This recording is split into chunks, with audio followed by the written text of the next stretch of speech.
சத்தான, ரொம்ப சுலபமா செய்யக்கூடிய குதிரைவாலி கிச்சடி எப்படி பண்ணலான்னு பார்க்கலாமா?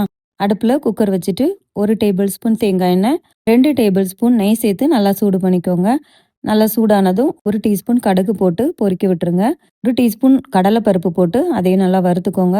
இப்போ இதில் 1 டீஸ்பூன் உளுந்து, 1 டேபிள் ஸ்பூன் முந்திரி பருப்பு, 3 அல்லது 4 பச்சை மிளகாய், கொஞ்சமாக கருவேப்பிலை சேர்த்துட்டு முந்திரி பருப்பு நல்லா பொன்னிறமாக வர வரைக்கும் வறுத்துக்கோங்க. சின்ன சைஸில் உள்ள பெரிய வெங்காயத்தை சின்ன சின்னதாக நறுக்கிட்டு அதையும் நல்லா வதக்கி விட்டுருங்க.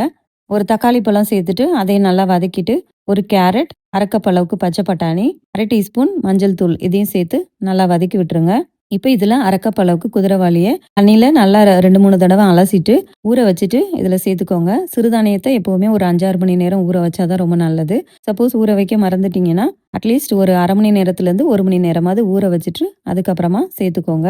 இப்போ இதில் 2 கப் அளவுக்கு தண்ணி சேர்த்துக்கலாம். கிச்சடி எப்போவுமே கொஞ்சம் குழைவாக இருந்தால் தான் ரொம்ப நல்லாயிருக்கும். அதனால் கொஞ்சம் கூடவே தண்ணி சேர்த்துக்கலாம். தேவையான அளவுக்கு உப்பும் சேர்த்துட்டு நல்லா கலந்து விட்டுட்டு மூடி வச்சிடலாம். குக்கர்லேருந்து ஆவி வந்ததும் வெயிட் போட்டுட்டு கிட்டத்தட்ட ஒரு 2லேருந்து 3 விசில் வர வரைக்கும் வேக வச்சு எடுத்துக்கோங்க.